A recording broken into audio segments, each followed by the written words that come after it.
will continue to be my top priority. I was in the community again over the weekend speaking with impacted residents and our teams that are on the ground. I am continually heartened by the hope of our community members and the dedication of those helping to rebuild our community. There are so many encouraging examples of the progress we're making toward recovery. For example, today, the grocery outlet is reopening in Pasadena. This beloved locally owned market is a staple in the community and has been sorely missed over the last month. On the side of the grocery outlet building, there's a beautiful mural celebrating Pasadena. Right next to it, a massive sign that reads, "Pasadena strong, we will rebuild." What a symbol of hope for every person who shops there and who drives past that building on Lake Avenue. It is a powerful reminder that we will get through this and restore a sense of normalcy for our homes and businesses together. With that, I would like to introduce Supervisor Lindsay Horvath from the 3rd District. Thank you, Madam Chair. I first want to report our board action yesterday, which included a 6-month eviction protection for workers and small business owners impacted by the fire. This motion includes $10 million directed towards rent relief countywide, and we know this is critical at a time when people are worrying how they're going to pay their rent when they lost their job, when they lost their place of employment to these fires. We're giving them just a little bit of targeted relief. First, the first Palisades property was completely cleared of Phase 1 and Phase 2 debris removal. We are moving with unprecedented speed and urgency in the Palisades fire burn area, and we want to thank all of our partners who are working in collaboration and partnership to make sure that we are moving with that kind of efficiency. Our Department of Beaches and Harbors, as well as our state partners, have stepped up to protect our coastline, removing large debris from beaches, and they are also testing sediment at Topanga and Will Rogers beaches. We know those areas are of particular interest. We are paying attention to them, and we're working with all of our partners to protect our coastline. These test results showed that the material was not hazardous to beachgoers or to our environment.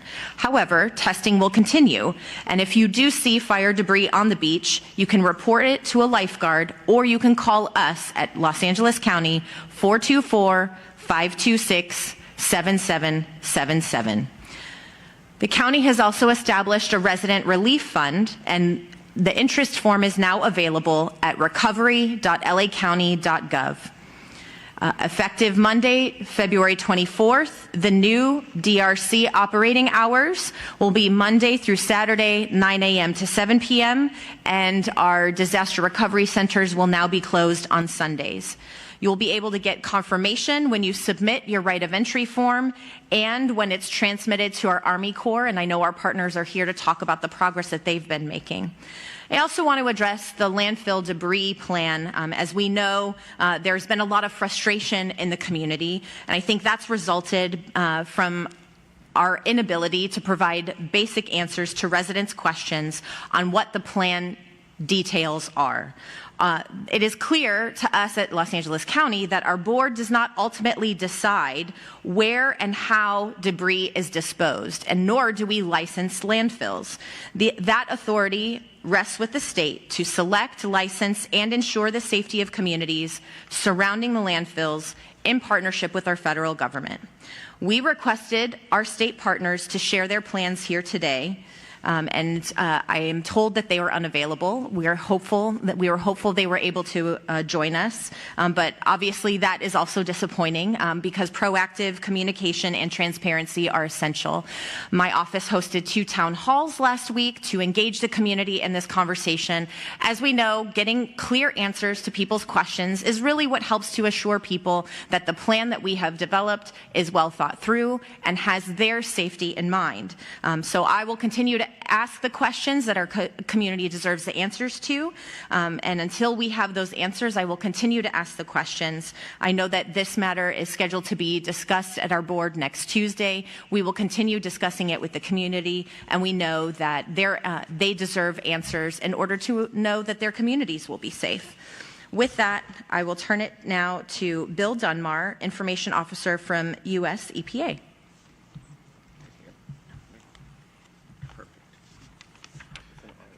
Thank you very much. Good morning. My name is Bill Dunbar. I'm a Public Information Officer with the U.S. Environmental Protection Agency, and I'm here to bring good news. Pleased to report that this morning we've hit another major milestone since EPA began our removals of household hazardous materials and lithium batteries on January 28. As of last night, of the 13,000 plus properties impacted by the fires, EPA has completed over 80% of our work to conduct our portion of the recovery process, which we have been calling Phase 1. Specifically, we've completed household hazardous material removals at over 8,000 properties and identified another 3,400 that we are deferring to our partners at the Army Corps of Engineers. I know that there is some question about this part of the process, which has been called Phase 2 deferred. EPA defers to Phase 2 those properties where there are unsafe conditions for our workers, and that those conditions prevent them from completing the Phase 1 hazardous household hazardous material removal. In these cases, we deferred the Phase 1 removal to the Corps, and the kinds of impediments that we might run into are damaged walls, collapsed ceilings, or upper floors, maybe some large debris such as trees or heavy metal, where the Corps is more capable of tackling that difficulty than we are. And to perhaps provide a little more information on that, I'm going to pass it on to Colonel Eric Swenson of the Army Corps of Engineers.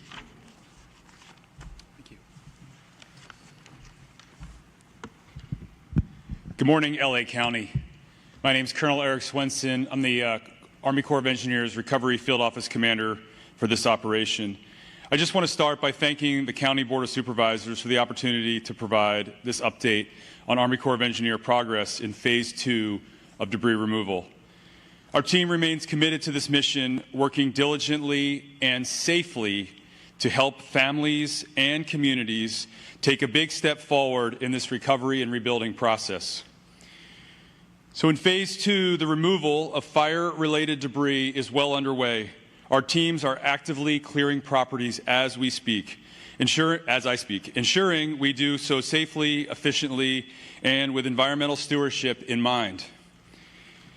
USACE, the Army Corps of Engineers, has mobilized nearly 750 personnel, and these numbers will continue to grow over the coming weeks as we ramp up our efforts till we are fully staffed to be able to remove the debris from these communities. Just a quick update. Yesterday we had 15 what I call primary debris crews out removing the fire ash and debris from damaged properties in both the Palisades and Eaton Fire impacted areas. We also had 25 asbestos remediation crews out actively working to remove the asbestos hazards so that our primary debris crews can go out and follow them to remove the remainder of the Phase 2 debris. We also had over 80 teams out doing site assessments.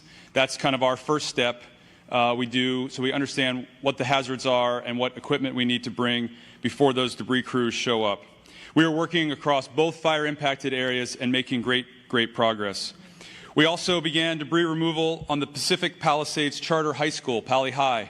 That has been ongoing for several days, and it's really exciting for the Palisades community, as we know that is a fixture and a really important building in many lives in that community. 4 of the 5 schools within the Pasadena Unified School District that we were tasked to clear have had their primary ash and debris removed.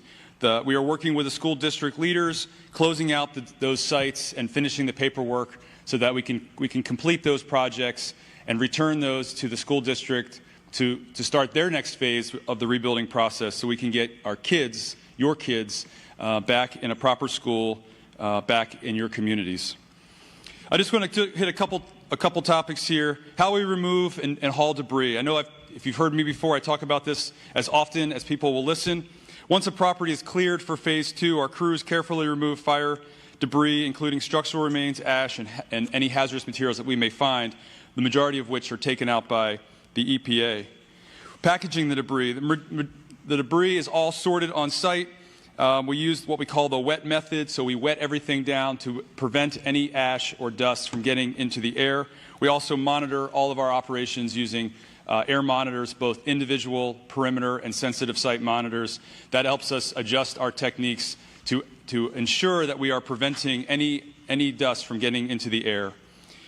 For transport, that wet material is transported in the back of plastic-lined trucks that are sealed, and then the tarp for the truck goes down on top to secure all of that for transport to the final destination. Those final destinations could be a recycling center if it is clean concrete or recyclable metals, or it could be a certified permitted landfill, certified and permitted by the state of California for fire, ash, and debris. Also, we unveiled this week our public viewer. I encourage everyone to go out. There's a link on both recovery.lacounty.gov, also on the LA City website there's a link, and on the Army Corps of Engineers Los Angeles District website there's also a link to that viewer. It allows you to go on and get some basic information. We've also imported all the EPA status so you can see it all that information in one location.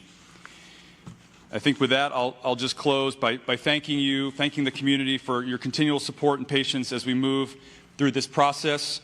We are committed. Our mission is to clear the way for rebuilding and recovery, and we want that more than anything for the community members and the survivors who were impacted by this fire. Again, if you haven't signed up for your right of entry, I encourage everyone to go to recovery.lacounty.gov, sign up for your right of entry, and allow us to get to your property as quickly as possible so that you can start the next phase of rebuilding here.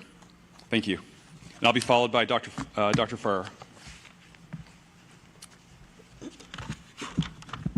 Good morning, and thank you so much. I want to express my gratitude to Supervisor Horvath, Supervisor Barger, and the entire team that's working so diligently to help us through this wildlife recovery. I especially appreciate everyone's consistent goal to remove debris as quickly as possible. The debris actually causes a lot of health risks in our communities. The faster we can get it out of the neighborhoods, the better off we all are in terms of starting the rebuilding process. Last week, we posted information about the LA County Comprehensive Post-Fire Assessment.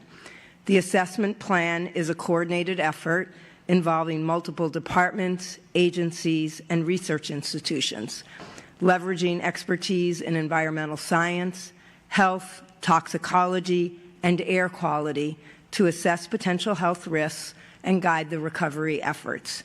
The plan includes air quality monitoring to detect harmful pollutants, including fine particulate matter, volatile organic compounds, and other byproducts that can affect respiratory health. Soil sampling is part of the plan as well, and that assesses potential contamination from heavy metals, dioxins, and other toxic residues that may have settled from the wildfire ash and debris. We're also doing water quality analysis to ascertain the impact of fire-related contaminants on drinking water sources and natural waterways. The work involves collecting and analyzing samples in areas most impacted by the fire to help assess the extent of environmental exposures, to identify any potential health risks, and to guide mitigation strategies to protect communities as they recover and rebuild. Findings from the partners collaborating on the assessment plan will be shared publicly and updated regularly to ensure transparency and provide residents with requested information. In addition, last night we held a town hall where AQMD representatives and people from the State Water Quality Board presented their initial results on air quality sampling and on the water sampling. We know that there have been a lot of questions and concerns about soil testing, so I want to take a moment to provide some additional information on what's happening now and what residents can expect moving forward. Right now, initial soil testing is actively underway in fire-impacted areas through a collaborative effort that includes the California Department of Toxic Substances Control, DTSC, the California Department of Public Health, and the LA Fire Health Study Consortium, which includes partners at Harvard, UCLA, UC Davis, UT Austin, USC, and Yale. In addition to the soil testing done by these partners, at Public Health, we've asked Rowe Associates to evaluate environmental conditions at fire-impacted properties, including public properties in the Los Angeles County within and near the Eaton and Palisades fire areas to quantify fire-related hazardous substances in soil and ash. The sampling is scheduled to begin this week, and it will continue through March. Information on each assessment is posted on our website, and that's the same place that results will be posted as they become available. We're also interested in ensuring that the health and social service needs of residents impacted by the Eaton and Palisades fires are addressed. To this end, this morning, in partnership with community members from the LA County Recovery Health and Services Task Force, we've launched a rapid needs assessment to make it easy to hear directly from you, impacted residents, about what you need. The survey is available online at recovery.lacounty.gov and on the Public Health Wildfire page in English and Spanish, and it takes probably about 10 minutes to complete. It's completely voluntary, and all of your responses are anonymous. We don't collect any personal identifying information. The results will be shared publicly, and they're used to inform local agencies, healthcare providers, and policymakers so they can respond to the community's most urgent needs. We encourage all residents that are impacted by the wildfires to take a few minutes and complete the survey so that you can share your experiences. This is the way that your voices will ensure that the responses and our response activities are going to meet your needs. For more information on the post-fire assessment and survey, please visit publichealth.lacounty.gov, and updates will continue to be posted there as well. I want to extend my deepest thanks in closing to the many partners and community residents across government, healthcare, and community organizations who are working tirelessly to guide our recovery efforts. The collaboration is essential, and we're really grateful. Thank you. And now I'm going to introduce... Actually, you're the last speaker. Questions. Yes. We'll do question and answer session right now. If you have a question, please raise your hand, and we'll bring a microphone to you. We'll go right there in the back. Please name and media outlet. Thank you. Yes. Okay. Hi, I'm Omar Lewis with KTLA 5 News. My question is for Supervisor Horvath. This morning, the LA Times released an article revealing text messages between you and the mayor where there were some frustrations expressed over the coordination or lack thereof. Have you ever been able to address this with the mayor, and what specific concerns did you have as far as that collaboration and how it could have been better?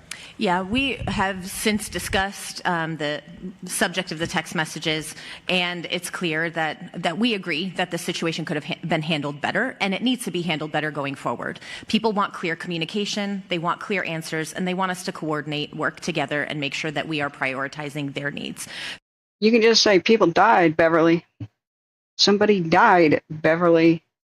Yeah, things need to be better going forward. Holy crap, a lot of people are dead. A lot of neighborhoods are missing due to failed coordination and communication. Okay, sorry, I had to say that. Let's keep going. This is still live. So the mayor and I have had a conversation around that. We're clear, and it's time to focus on moving forward and making sure we're helping our residents. Because you have... Thank you. Any other questions? Right here in the middle. I got to mute myself. Hi, this is Kate Cagle from Spectrum News 1. My question is for the EPA. There's been reporting about FEMA declining to do confirmation testing after the cleanup at individuals' properties. I wonder if you could speak to whether or not, in your department's view, is that 6 inches of soil that will be removed enough to remove contaminants, or does there need to be more testing in the soil after the cleanup? That's a good question. It's a better question to be directed to FEMA, and perhaps Colonel Swanson can also address it. We know that in previous wildfire cleanups that EPA has been involved in that 6 inches seems to be enough. We also know that this is not a pristine area, that humans have been here for quite a while. And so it's What? We could keep digging and digging and digging and continuing to test the soil and continuing to find contaminants that may not have been from the wildfire. So we think that 6 inches seems appropriate, but that's not a decision that EPA is making. Who's making that decision then? Colonel, is that something you wanted to weigh in on? Or? Yeah, I appreciate the question. I think EPA's answer was accurate. There's legacy contaminants in the ground. There's naturally occurring contaminants in the ground. And the FEMA's authority, the authority we have under law is to remove the fire ash and debris, the contaminants, any of the concerns from this fire. And we know from a decade or more of doing fire ash and debris removal that by removing 6 inches, we are taking enough material and a little extra material to ensure that we have all of the fire ash and debris from this fire. What? Thank you. Other questions? Right over here. That's ridiculous. Hi, Tony Briscoe, LA Times. Wanted to ask the LA County officials whether or not there would be soil testing or any types of measures taken to make sure that properties that are cleaned meet California's cleanup standard before rebuilding can take place. Yeah, I was going to say, I'm going to let Dr. Ferrer answer that because. Okay. I just have to say one thing real quick. This is infuriating, guys. I should probably interrupt this a lot more frequently because people are like, "Oh, press conference, let's leave." There's only 14 viewers right now. Okay, this is incredibly bad. Okay, what's being spoken about right now?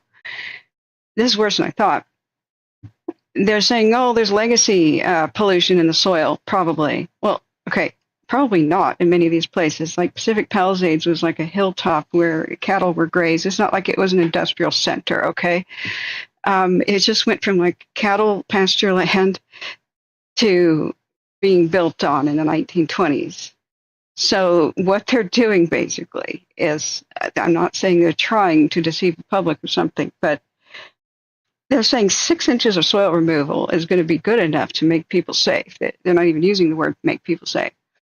That's not good enough. In a wildfire, especially after it's now rained, they've, didn't clean the contaminants up before the rains came. So that the more rain you get, the more that the contaminants, the legacy, the forever chemicals, for example, and the asbestos and all this stuff goes deeper into your soil, deeper and deeper.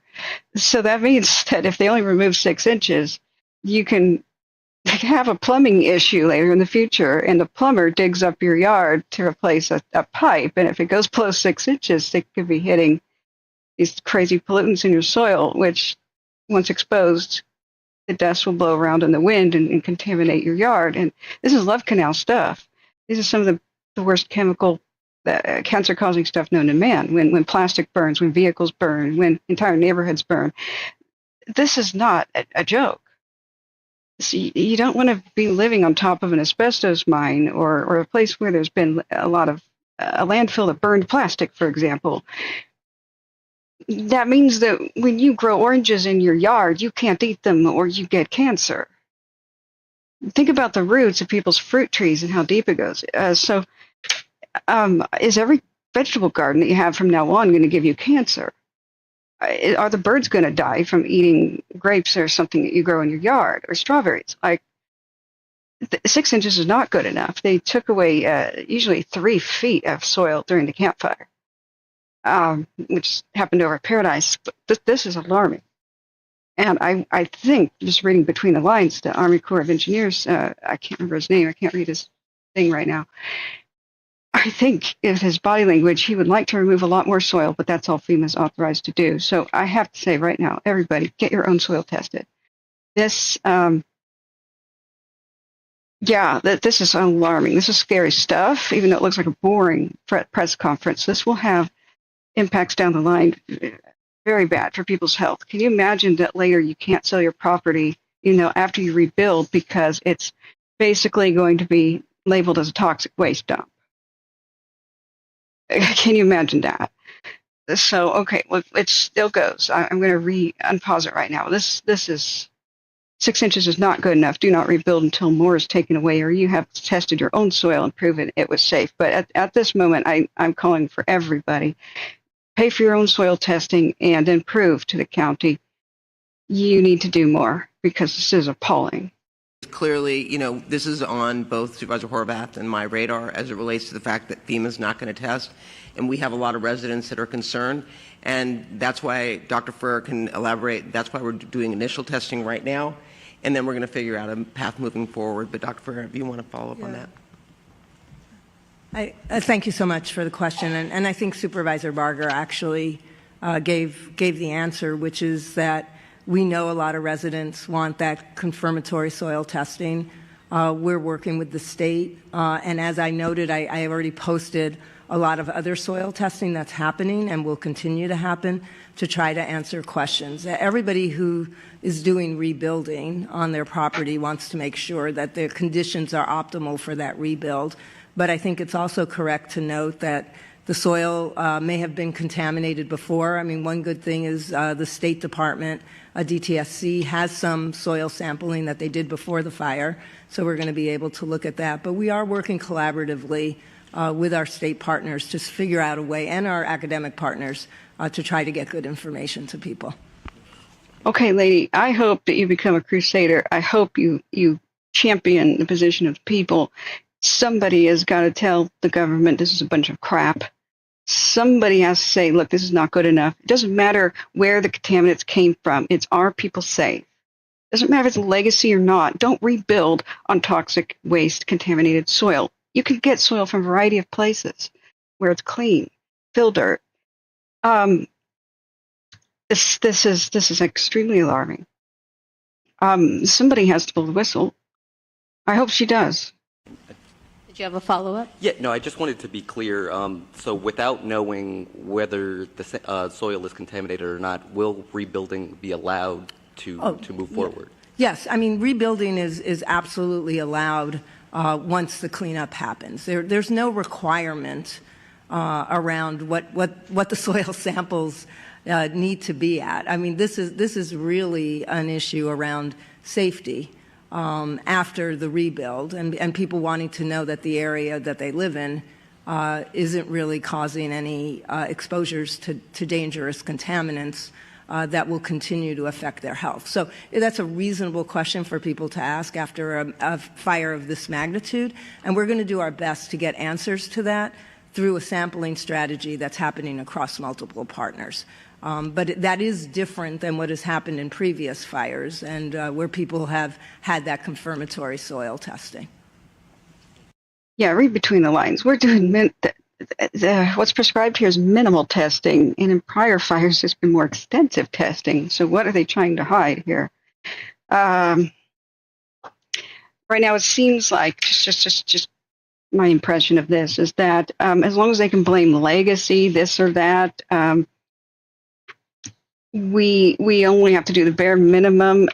We only are obligated to clean up what is our mess, the whole state, being responsible for ultimately for allowing power companies to burn down homes and towns and not being prepared for Santa Ana winds fires that happen every single year.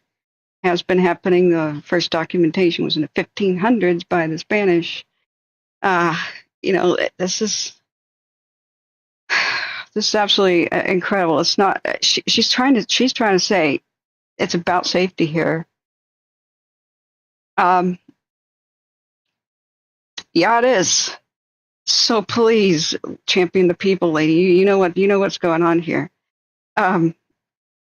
If the county failed to regulate pollutants in the past, then yes, the county should be liable for the cleanup cost of pollutants of the past. Because guess what? County was responsible, and city and state ultimately, for determining what's allowable for industry in the past, for regulation. So the deeper they test, the more they're going to find, the more they're going to be on the hook for the money, and the longer it's going to take to rebuild. So they'd rather people just rebuild on Love Canal-esque toxic soil so they could just get their tax revenue base back up and go back to business as normal. Let's just sweep all this dioxin underneath the rug, literally, and walk on the rug the rest of our lives. Let's just pretend we're not all going to get really sick. That kids playing in the yard aren't going to get really weird and rare cancers. Let's just pretend.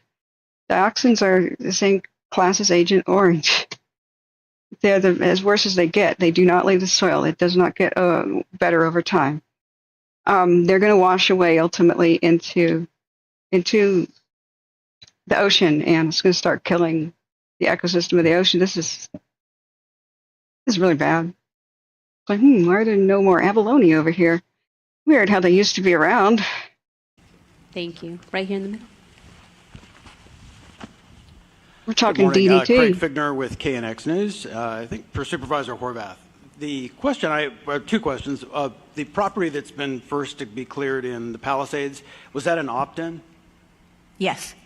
Okay. And then my other question is the Army Corps of Engineers is taking debris to, the number that sticks in my head is 17 different locations or landfills across the state that are licensed for different levels of hazards.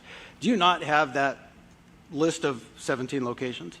So the county does have the list of 17 landfills that are permitted by the state to accept that debris.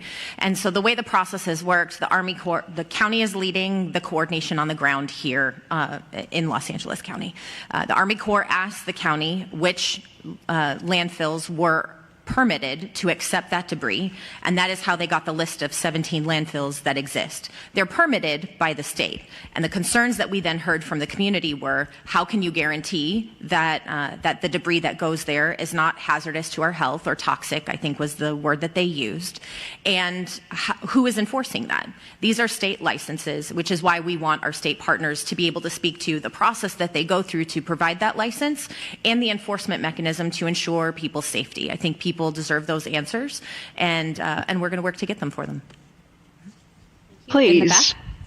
Yeah, you mentioned that on Tuesday you'll be discussing this further. I really hope what she's saying is true. I really hope they actually do care and they're trying to fight the red tape. I really hope. I don't know these people. Some of their body language is truthful. You know, I really think the Colonel, I think is his rank. I can't see. I think reading between the lines and other press conferences and things he's been in, I've been watching them the last couple of weeks, even though I've been sick, is he thinks there should be more done. FEMA is only authorized, he said, to remove 6 inches. Read between the lines, he's saying more needs to be done. So that's okay with me if FEMA does 6 inches, but somebody else needs to do the rest. What has to happen is that soil testing goes deep. Put it down to 6 feet, because sometimes there's things in yards that, like pipes, holes for things, old tanks underground, like for the old days of oil heating and stuff, coal chutes and the like that just get buried. Well, that's how the toxic contaminated rainwater that every time it goes through the soil, it's like a filter, like your water pitcher in the fridge. The toxins will go down through the soil, and then each raindrop kind of collects it, and wherever the water pools, you get a density, you get a condensement of higher density of the pollutants, and so those can pool down deeper in the soil because they can run quickly down like old pipes and like old things, like I said, where you have a cavity in the soil, and that can be, the old heating oil tanks to cellars from prior properties. It can be for any number of reasons. Swimming pools and the like that leak, for example, or get a crack in them because of the land shifting. We saw a couple of houses fall down and shatter because of this, the heavy rains. It could be for a number of reasons, but down there, that's where you get a higher concentration. So you might have you gotta checkerboard grid the property, do some soil sampling and like a little tube sort of thing that goes down deeper, and your property may be totally fine below 1 foot deep until boom, 6 foot deep, there's a huge concentration of contaminants because, oh my God, there used to be an oil tank there or an old swimming pool. And so what people do when they destroy a swimming pool is they poke a bunch of holes in the bottom so it doesn't collect that much water, and then they fill it in with soil. And sometimes you can't even tell a swimming pool is ever there. My own family did that. And so But what if you ever see a swimming pool, just a couple holes in the bottom may prevent the whole entire thing from filling up with water. However, there's still some that's going to pool, because it's like a pool in the pool. You know, like it's like a concrete sink. So this is why, just read between the lines. I think he wants to help. He's got red tape, and he may not be able to say, these others may not be able to say more absolutely has to be done, because he might get other departments they have to work with in trouble. But that is what has to be done. The way it should be is that every property is not allowed to be rebuilt until it's proven safe, and they need to do extensive testing. And that's not what is in line right now. What they're basically saying the plan is that 6 inches, just 6 inches of soil is to be removed by FEMA. They're not going to soil test much deeper than that. It's somebody else's problem. But then the county and the city ultimately, and the state, is going to fast track rebuilding. And when you hear them say, hey, environmental regulations will be bypassed for now or put on hold so we can rebuild faster, whoa, no, they shouldn't be. You should not be able to rebuild on toxic soil, because guess what? It means your property's worthless later. You build $1 million home, which even a modest home is $1 million, at least in this kind of area, worth that much. And all of a sudden later, you have to tear it down again to redo this and decontaminate the soil, including destroy your foundation. He also said in a prior press conference, your foundation could be totally contaminated. So those people wanting to not, to keep their foundation, wanting to just seal it of some sort, well, don't, because later down the line, when you want to install a basement or maybe there's an earthquake with some minor damage, if you crack open your foundation again, drill into it or anything for any reason, you're going to release the contaminant. So a seal is not good enough. And at least he was honest enough, the gentleman from the Army Corps of Engineers to explain that. Oh man, this is, they're going to rebuild too quick, I fear. And, this may be one of those things where it's many years later, like Love Canal, that we figure out just exactly how bad it is. They're about those landfills. Can you go into more detail about what you expect to discuss? Are we talking about relocating some of those different dump sites, or what that will look like? Yeah, so this was originally on our agenda this Tuesday, and because of these questions, we want to make sure that we spend more time communicating with the community so they get the answers that they need. What is within the discretion of the Board of Supervisors is not whether they're licensed or whether they can operate. The discretion that we have as the Board of Supervisors are two things. Operating hours, can we extend them? And can we increase the tonnage that is allowed to come into the landfills on a daily basis? That is what is within our discretion, and that is what is being potentially discussed at our board meeting. But I think given the conversations that have happened in the community, the questions that are being asked, that is the discretion that exists with the board, and then that conversation may proceed on Tuesday. Mm-hmm. Any other questions? Right over here.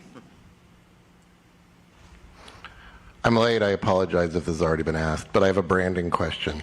You guys historically have been referring to this as the Unified LA press conference. I see the Unified has dropped, and is that any sign of difficulty between the city and the county working together? We've seen that there seem to be some underlying tensions that have been revealed in some text messages. Is there a lack of unity between LA City and County? Well, I'll let Supervisor Horvath address the last part of your question, but I can tell you as the representative over Pasadena, the reason why I continued the press conferences as a supervisor and also as chair of the board representing Pasadena was because my community felt that they were getting lost in the discussion.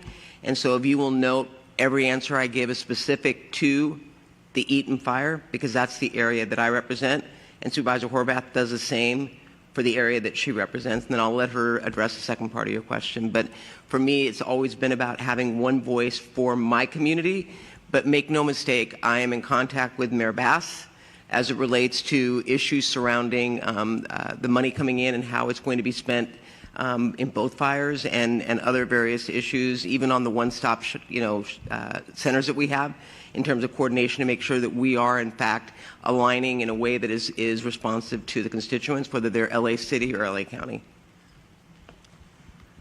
And at this stage, the county is the lead agency on the debris removal. We were the lead agency on the storm preparation. That has been largely the focus of our press conferences on Wednesday mornings, which is why they have continued.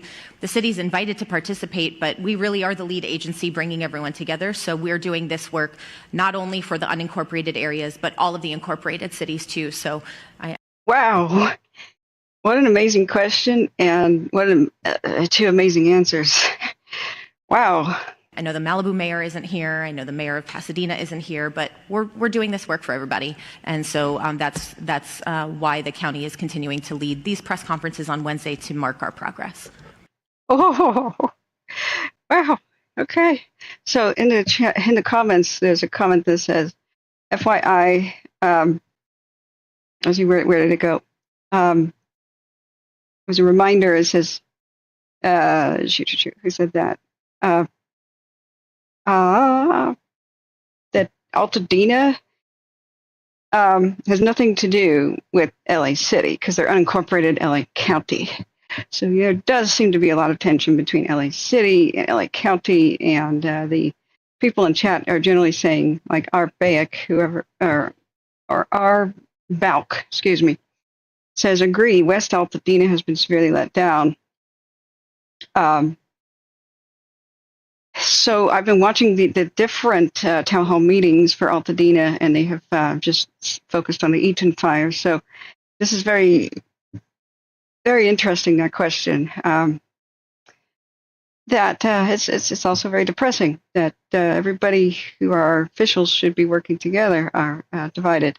This echoes the other problems that some of these fires and the rebuilding process are going incredibly slowly because agencies won't work with each other and hate each other.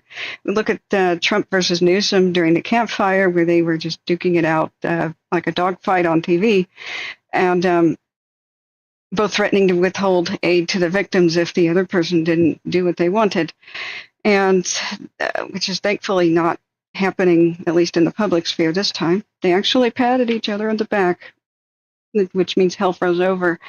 But the same thing between CAL FIRE and the feds, the Forest Service, when they want to fight a wildfire versus what CAL FIRE, the way they want to, it's like CAL FIRE versus the feds is like Muslims, Shia and Sunni. They're kind of the same, they're kind of not the same, and they fight with each other like really hard. Look at the Bobcat Fire 2020, the first fire I covered down here in the LA area, and where we went viral for the first time. Hit the like button and subscribe, by the way, or you'll never find us again. It took 2.5 years for the Bobcat Fire to be investigated. And ultimately the conclusion was, yes, SoCal Edison started that really bad fire and burned down many homes. It was their equipment and their lax maintenance letting vegetation somehow come in contact with the lines. We always knew this because it happened live on a camera. However, they could not determine ultimately what caused, how the vegetation came in contact with power lines, because evidence was missing by that point and a different agency refused to cooperate with the investigators. So wow. So just wow. The left hand here is not shaking the right hand. The left hands are not talking to the right in multiple ways. This is about over. Let's see. Thank you. Any final questions? All right. If not, thank you for attending. We will have one-on-ones. If you'd like an individual interview, please approach the front. And if you'd like to interview in Spanish, we have spokespersons available as well. Just come over here to the right. Thank you. Whew, okay, so we missed the very beginning. I just want to replay it real quick. It's got some statistics and such. Sorry, I had some technical difficulties right before starting the stream. I was going to start like 10 minutes before and explain where I've been, but I mean, too long didn't read. I had the 4-week flu that's been going around here, and it was just a nasty thing. And I've been trying to recover from it, and trying to do too much too fast, and so I exhausted myself. We've had some severe weather in Portland, and I've had some friends who really, really needed my help. And so even though I was really sick as a dog, I just pushed myself too hard. I'm trying to give myself mandatory R&R here, but we had snow, ice, storm, and preparing for that is quite an ordeal because the city will shut down up in Portland. So let's watch the beginning. Just a few minutes. I think I showed up 4 minutes into this, so let's check it out.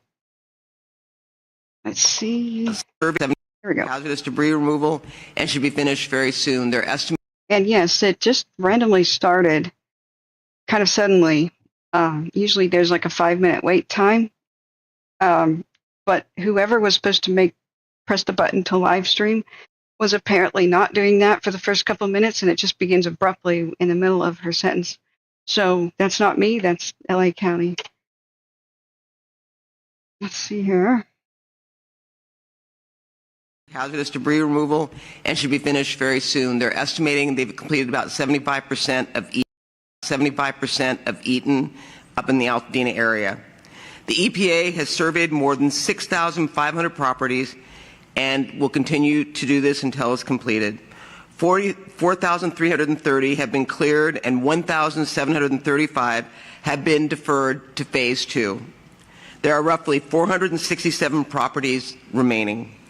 I'm also glad to report that Phase 2 private property debris removal began last week, and the U.S. Army Corps of Engineers is gearing up to get more properties cleared this week. We still have a long way to go, but the progress is a testament to the incredible commitment of our federal partners, state partners, and the County Department of Public Works, and of course our impacted property owners who have quickly turned in their right of entry forms. As of today, 3,909 right of entry forms have been received from the Eaton Fire, which is 61% of the total impacted homes. Wow, that's a horrible statistic right there. Let's just rewind that. That's crazy. Fire, which is 61%. As of today, 3,909 right of entry forms have. Okay. As of today, 3,000, sorry. Are impacted property owners who have quickly turned in their right of entry forms. As of today, 3,909 right of entry forms have been received from the Eaton Fire, which is 61% of the total impacted homes. That's only 61% of total impacted homes. So, okay, and there is a deadline for that. That's a sad. She's making it like, you know, that's a positive. So the majority of people have begun filling out the right of entry. That's for FEMA to come in and remove debris and I guess only 6 inches of soil. But that's almost 4,000 homes, and that's just over half of the, quote, impacted, which means damaged and destroyed. So not mentioned once in this entire thing was SoCal Edison and their role in starting these fires, which they just do again and again and again and again. And I have to say, allegedly started the Eaton and Palisades, but it's very, very likely and almost certain that they started the Eaton.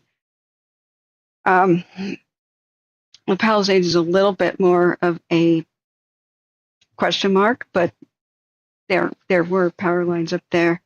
And I did see a clip where a fire investigator, an arson investigator, was on the media interviewed, and he said that it might take a little bit longer for them to get more answers about Palisades because metal detectors will run around underneath the power lines, and if what they're looking for is like tiny bits of iron dust, metallic dust, because when power lines arc and spark, they don't necessarily have to be damaged or on the ground to cause a wildfire. So he was explaining that when they do that, bits of metal fall off the power lines and get blasted all over the soil in an area, like in a blast radius.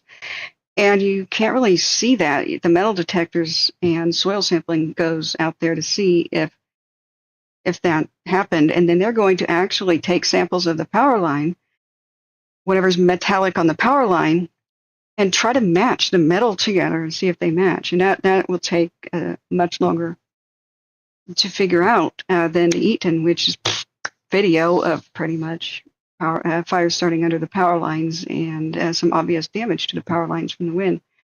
So the Eaton will be a lot easier, presumably, to prove SoCal Edison involvement, if not cause and or negligence.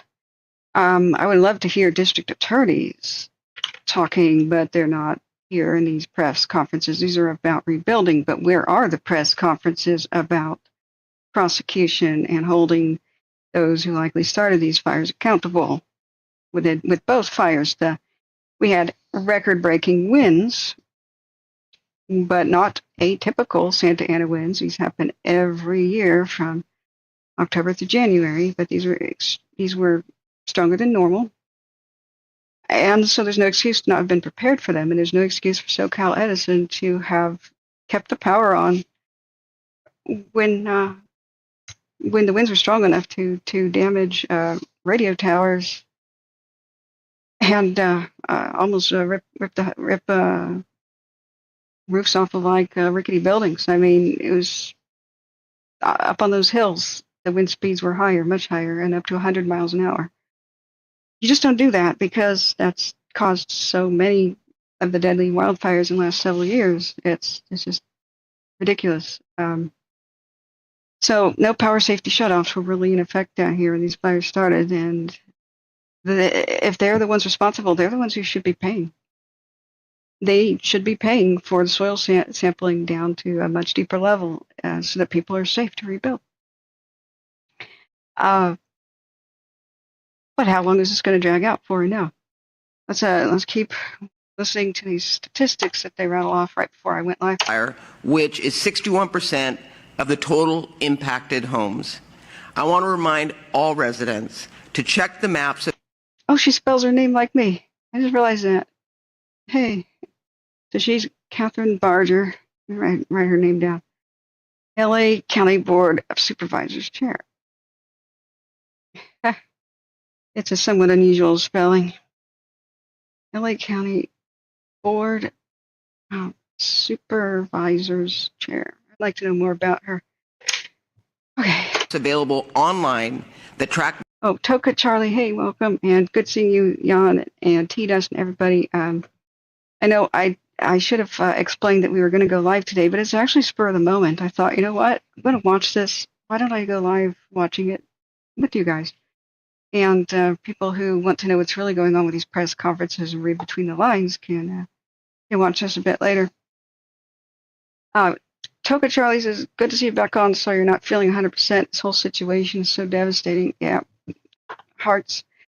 Yeah, I've been struggling the past couple of weeks. Just as it felt like I was going to get better, I got slammed back down and things got worse.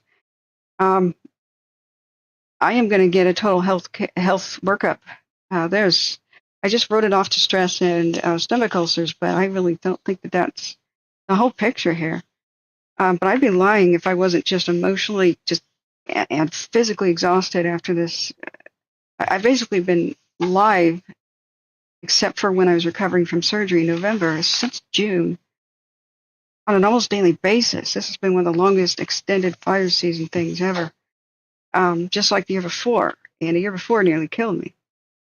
So I have not been able to just go to a hot spring and just cleanse myself and just finally relax. Because this just keeps going and going, you know. And just when I was about to make a reservation at Canita or some of the other hot springs around here, we had this crazy winter storm. We had a 90-car pileup on I-84, which is what I probably would have taken to get there. So I haven't really been able to leave the house or really get the R&R I need. But I did also feel a lot of guilt, like maybe I could have done more to help people evacuate. And maybe people wouldn't have died if I had just done more for outreach, like try to promote my own stream. Maybe I could have put something on Facebook or something, but I found out that what's given me solace is for the Eaton, the California text alert to tell people to evacuate failed. just like it failed when my friend died in a wildfire in 2017 and failed when the Camp Fire broke out in 2018, a year later. And it still failed in the Dixie Fire 2021 and the Caldor as well. So it still keeps failing. So myself, Fire Photo Girl, and some others that were covering this stuff live, and some of the local media were the only ones actually telling people of, especially Pasadena, to actually leave, that they were under evacuation orders. So thank you, friends, for helping me reach people. I believe we have saved lives in this instance, just like we confirmed did in 2021. With the when the wrong information was given by the state and local officials to the people at Westwood in the Dixie Fire, and it told them to evacuate towards the fire, not away from it. So we passed on the information, and they called for evacuations very late, very, very late. But we told people to evacuate early, even much, much earlier, hours earlier. And even officials were. There's some terrible things that went wrong here, and I liked the journalistic question, which was about the text messages of frustration of trying to get things coordinated during the outbreaks of these fires. And it was really bad to hear them say, "Well, let's just focus on the future." Well, no, let's focus on the past about what went wrong, so we have a better future. And let's hold people accountable who were not prepared, but patted themselves on the back for being prepared anyway, like Mayor Bass here. You can't fix a system that's broken without knowing what the hell went wrong. And no, you shouldn't just be covering it up and protecting buddies. Officials should be auditing themselves because lives were lost. And we need to correct the record. The officials, all kinds of officials from different agencies got up on podiums when fires were happening still and blamed the victims for not evacuating. Oh, turns out they never knew that they should. Really? Some apologies are in order. Some apologies are really seriously in order. If this was Japan, where shame is still a thing in their culture, officials would be resigning in shame and bowing down very low, saying, "We apologize, especially for blaming the victims. Oopsie daisy. Not only did we not tell them to evacuate, even though a deadly raging inferno was coming their way, we also blamed them for not evacuating, and then we failed to rescue a lot of people," which is live on my channel at the radio. They said, "Well, we'll try to get to them." Even though people called and said, "I can't evacuate. I'm trapped in my home, and my home is on fire." The average response for a call like that was 4 hours later that they got to those homes. So I hope the journalists will ask some pretty hardcore questions, harder questions later. But what's pretty depressing is the world's kind of moved on. We need to, our job here will be to not allow the world to forget, especially not California, because only you can save California. I need to make that into like a Smokey Bear meme here.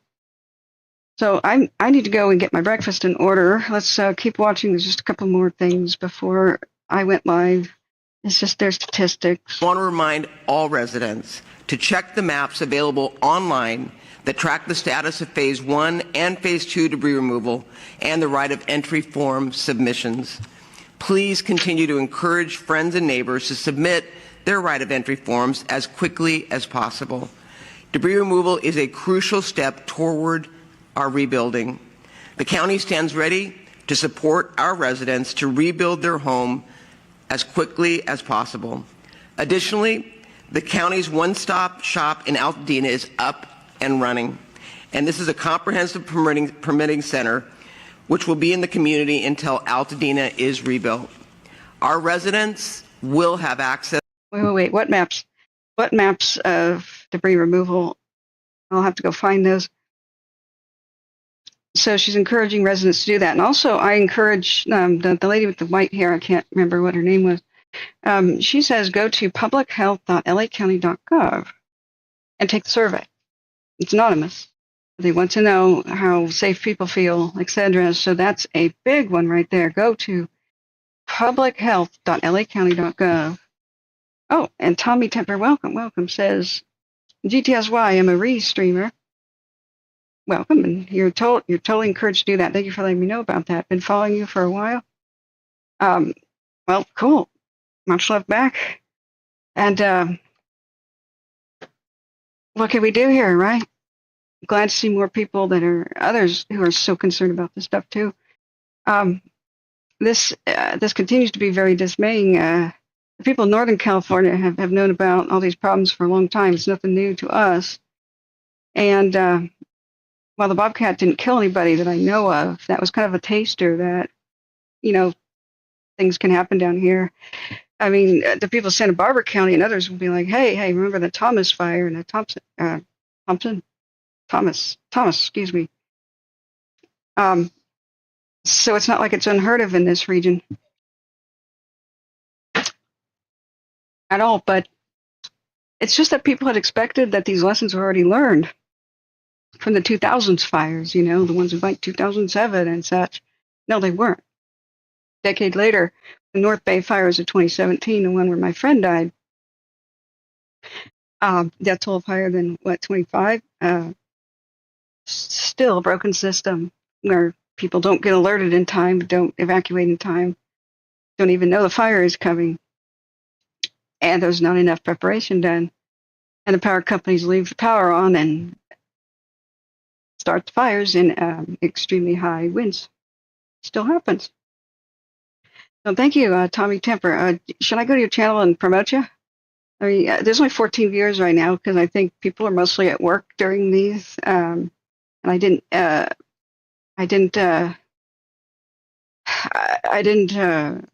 announce I was going to go live today. So let me see here. Go to your channel. What if you want to explain what your channel's about? Totally. Let's check it out, dudes. And I'll put the link in the chat because I don't know how well it works. Come on, don't crash, browser. Don't crash. There we go. Sweet. Tommy Temper talks about all sorts of important issues affecting real people. That's cool, man. Cool. On Facebook, Twitter, TikTok, Kick, and everything. Sweet. So,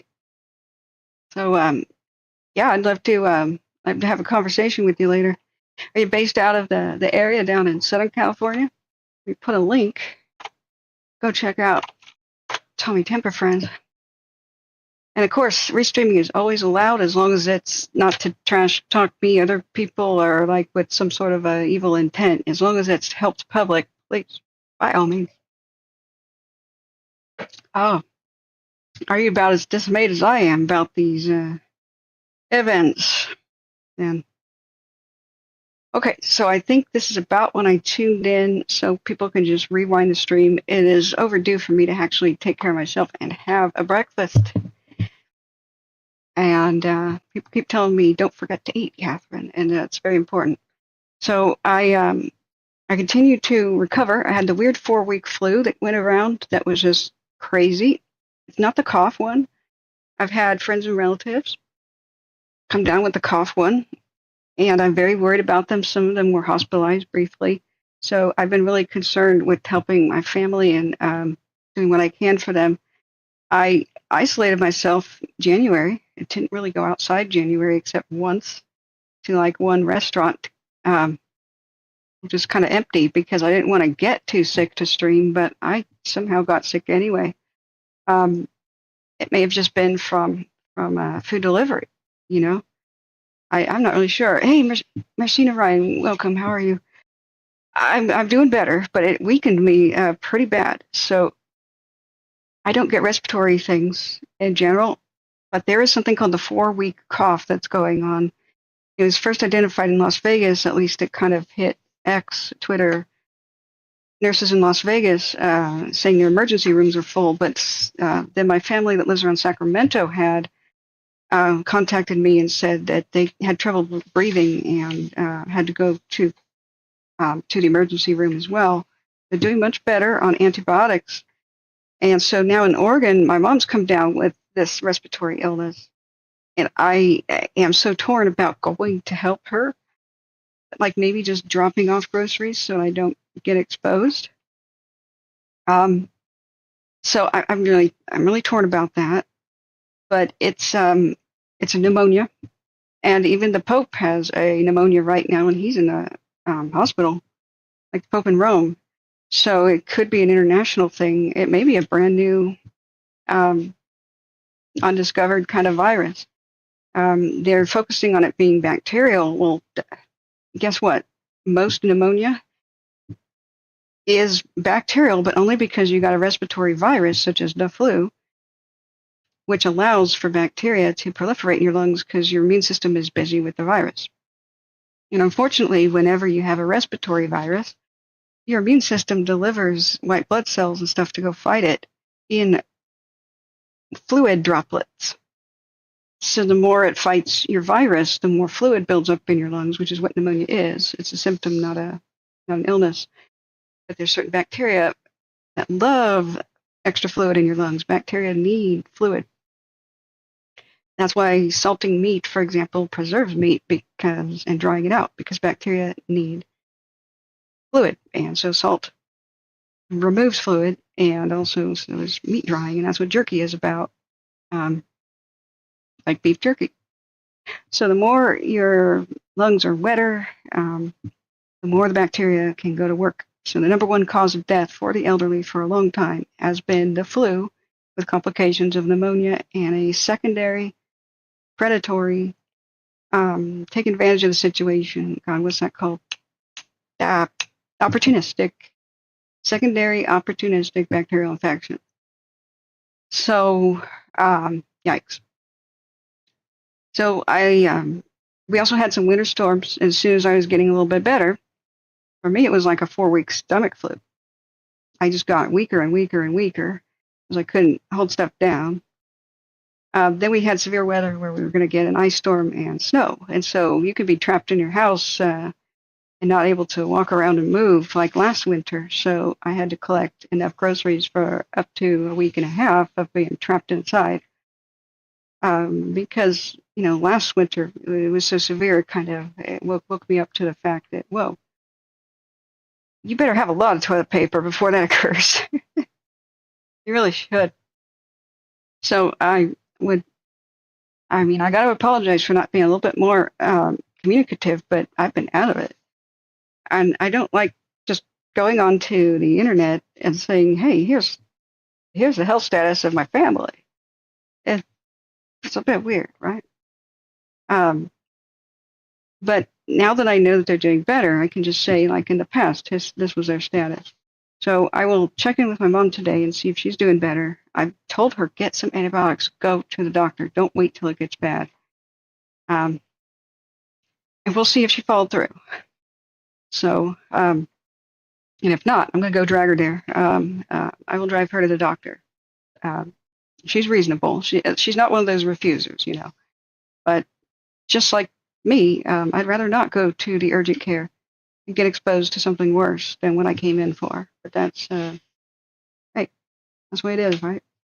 So I hope you guys are all well. I'll try to clean up around here. Being sick for 4 weeks, plus my surgery, that surgical recovery lasted like 65 days. My place is a mess, and I've been binge cleaning. My nasal passage surgery meant I couldn't lean forward, or I had pain and swelling in the front of my face and crippling headaches. So you can imagine how little cleaning I've been able to do around the house. I couldn't even reach down and take floor mats off the floor and to shake them out or put them outside or vacuum them well. So that's stuff that just has to happen. Early spring cleaning. And then once it does, I can set up better audio equipment, better streaming stuff, replace the glass desk that shattered. But I'm not going to be taking apart desks and moving them around. Well, like the floor is filthy, right?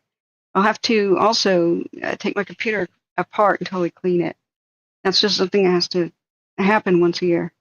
I'll be installing a couple of upgrades, blah, blah, blah, and hopefully, and then do some taxes, and hopefully be ready for the next fire season. my life is sort of on hold during summertime fire season, so I don't do anything. I try to catch up in the winter months in the off season and see my friends and family again. So it's normal for me to disappear a couple of times, but I'll try to fix the shorts. I did some shorts to show people, I'm still alive. YouTube wants me to do them, but they're not notifying people that they exist, which is a bit weird. I tried to live stream the snow, and I went for a snow walk just the other day, and I thought this little short video would be a cool intro of me walking to somewhere in Portland where I'd show you the snow. But the weather turned on me as I went outdoors, and freezing rain changed for the forecast, so I couldn't do the live stream in the snow, which sucked. But hey, I don't think that would have been very fun to do that in freezing rain. I could have been trapped outdoors, so I took a long walk back home. But if you guys are not getting notified that the shorts happen, especially, I don't know why that's members only. It should be notified everybody else 24 hours later. These are just not changing to everybody else 24 hours later. This is like a bug in YouTube. So I've been fighting the bugs. I've been trying to make it work. I would love to do like almost daily shorts of like, what am I doing today? Because that would keep my channel alive in the fire off season. Little shorts about what you should do about these fires, like little pieces of advice, such as should you remove your foundation? But I can't even get these experiments to work. I will do some more research on YouTube, but I can't fix it when YouTube is broken. I did a bunch more of these, and they're not even showing up. So we'll figure this out. And hopefully, the YouTube algorithm, it punishes a streamer when you don't stream every week. You're supposed to stream every day. Otherwise, the algorithm starts to punish you and won't suggest you as much. So we'll figure it out, though. We'll figure it out. But you guys can help by hitting the like button on your way out. I hope you guys are well. I've had friends in Kentucky during these crazy floods. They're okay. I think we dodged a little bit of a bullet with some of the torrential rain that hit LA and the San Diego area, but more could still happen. So we're not out of the woods. We're not out of the woods. But we'll see you next time, friends. And good luck. And I'll take another couple of days to rest, and we'll see where we are then. So thank you so much for the support, and we'll see you next time.